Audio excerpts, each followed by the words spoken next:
I'm Brittany Lewis with Forbes Breaking News. Congressman Louie Gohmert spoke to a GOP witness about whether or not there's a double standard on how Supreme Court judges are treated during Wednesday's House Judiciary Committee hearing.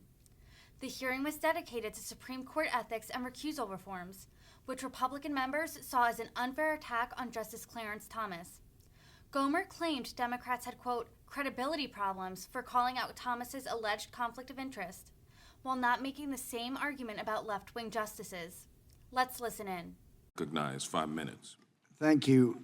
I know one of the canons for federal judges, and of course it's been discussed that it is probably unconstitutional for another branch or even lower judges to prepare canons of ethics that bind the Supreme Court. But canon number 4 says in part, a judge should not participate in extrajudicial activities that reflect adversely on the judge's impartiality. Mr. Paoletta, can you think of judges on the Supreme Court that have given indications, in addition to just the ones you mentioned in your testimony, of where they're going to go on rulings? I think I have a little bit more faith in justices in terms of speaking before groups and not it affecting their decision making. But I do point out in my written testimony that Justice Ginsburg never recused from a case from the National Organization of Women when they filed amicus briefs, despite her serving on the board of NOW in the 1970s. She donated an autographed copy of her VMI opinion to be auctioned off for a fundraiser for the NOW PAC. She spoke in 2004 at a lecture named after her for the NOW Legal Defense Fund, and 2 weeks before that lecture, she voted in favor of a position advocated by the NOW Legal Defense Fund in an amicus brief. So we can talk about the justices, but Justice Ginsburg never seems to come up in terms of the concerns about a justice doing political things or entering the political fray. As I said in my oral testimony, she literally entered the 2016 presidential campaign to stop Donald Trump from being president of the United States. That was her intended purpose.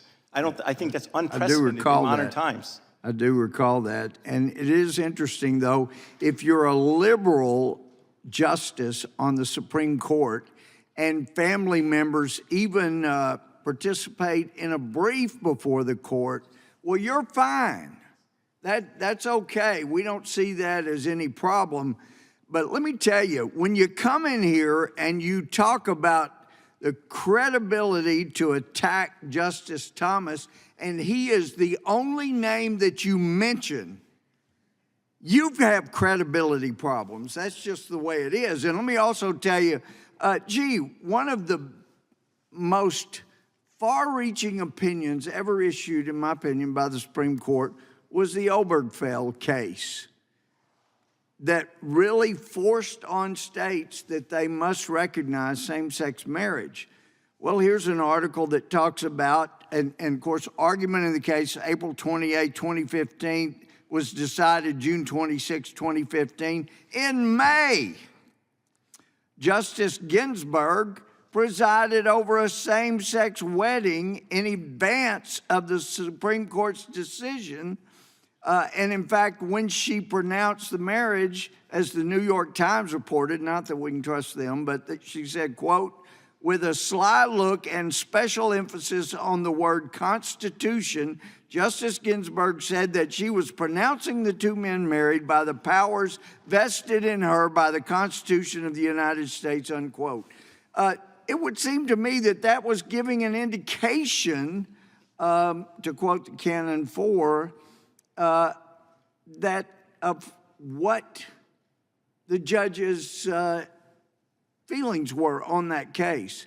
And not one of you ever brought that up. That didn't bother anybody at all, even though it was such a far-reaching case.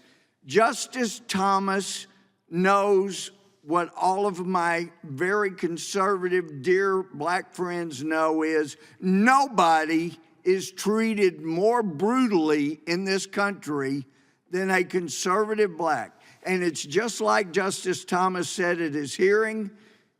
He was the victim of a high-tech lynching, and I would submit anyone that continues Will the gentleman yield? that abuse is further Will the gentleman yield? contributing, is further contributing to the same high-tech lynching. Yes, sir. I've got 7 seconds. I just want, can I just clarify quick, on this? quick. Four. This photo that's been mentioned a couple of times, I think it's in Gabe's list and all that. That photo that Justice Thomas appeared in with Herschel Walker was part of a group that he hosts at the Supreme Court, the Horatio Alger Association, of which he's a member, and of which Herschel Walker was just inducted, okay? It's an incredible organization with people across the political spectrum, of people who have overcome difficult circumstances, and they have a reception up at the Supreme Court. That's why he was taking a photo with Herschel Walker. It wasn't related to his Herschel's campaign. a conservative, too. That's Gentleman's his problem. time has Yield back. expired.